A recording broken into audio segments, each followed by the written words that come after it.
Hello, Florians! Welcome to another series of our teaching on air. I'm so glad to see you again. I know for sure you are now very excited to answer your modules in arts.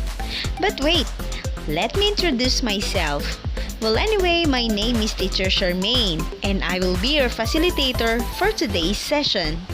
Join me as we explore the elements and principles of arts in Western and classical arts. So, before we proceed with our lesson, let us have first our learning competency for today's lesson. So, at the end of the lesson, you will be able to, number 1, analyze the art elements and principle in the production of work following the style of a Western and classical art. Number 2, identify the distinct characteristics of arts during the different periods or art periods. And number 3 is to identify the representative artists from previous or various art periods. Alright, so there you have it, our learning competencies.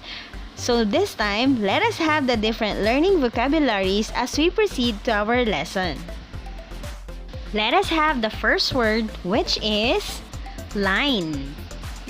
Line is a mark made by a tool such as brush, pen, or stick, or a moving point. An example of it is the shaft of a dead man from Cave of Lascaux. The second one is balance. Balance is a distribution of visual weight on either side of the vertical axis.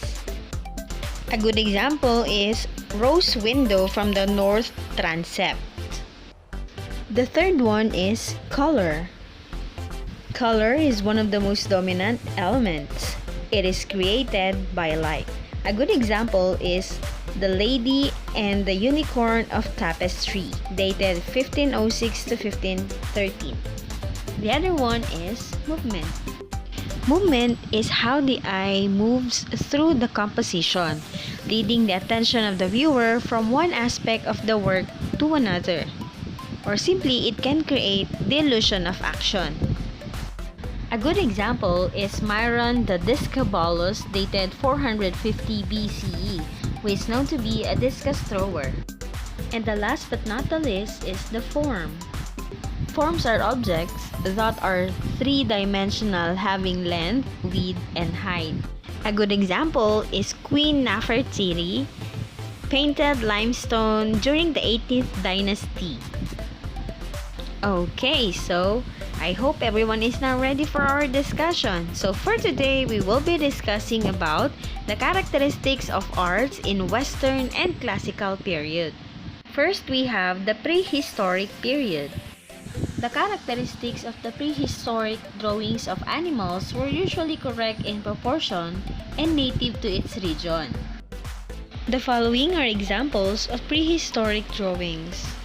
This time, let us have the Egyptian period. During the Egyptian period, it is highly stylized, symbolic, and shows profile view of an animal or a person. The main colors are red, black, blue, gold, and green. The following are examples of Egyptian art.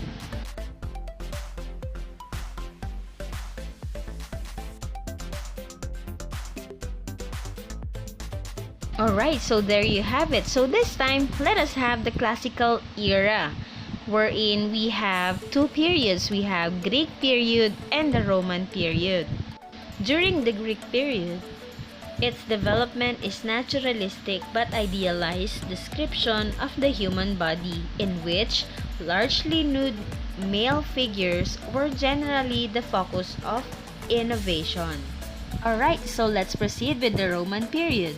The famous and distinctive style of Greek vase painting with figures depicted with strong outlines and with thin lines within the outlines reached its peak from 600 to 300 BC and divides into two main styles, almost reversals of each other, of black figure and red figure painting, and other color forming the background in each case. Okay, so let us also have the panel painting. Panel paintings are paintings flat panels of wood. It can be either small or single piece of several panels joined together depicted figural scenes, including portraits and still life. A good example is the pizza panel during the Archaic period dated 540 BC. Alright, so let us also have the tomb or the wall painting.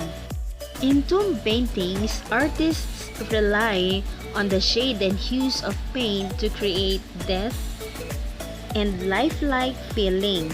Most common methods of paintings are fresco or the water-based pigments on a freshly applied plaster on walls, ideals for durable and style. And the second one is encaustic.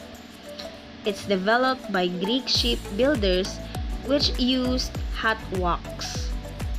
For its characteristics, classicizing elements include smooth lines, elegant drapery, idealized nude bodies, highly naturalistic forms, and balanced proportions that the Greeks had perfected over centuries of practice.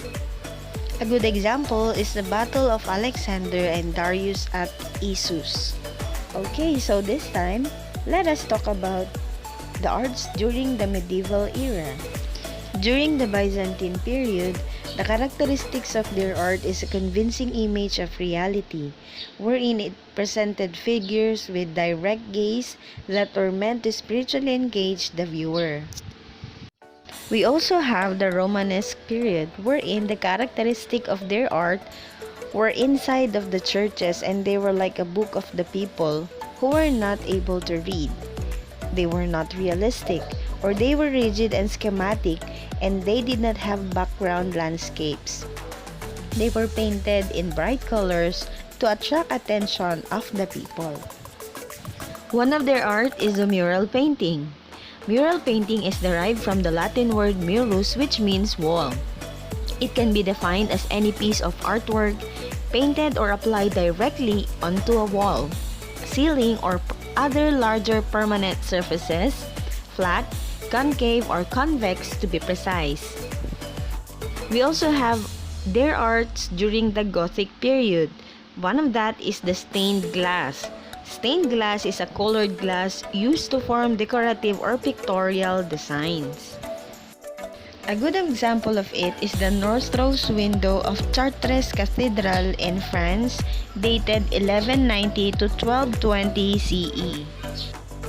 Alright, so there you have it, the different characteristics of arts in Western and Classical periods. Have a great day and happy learning!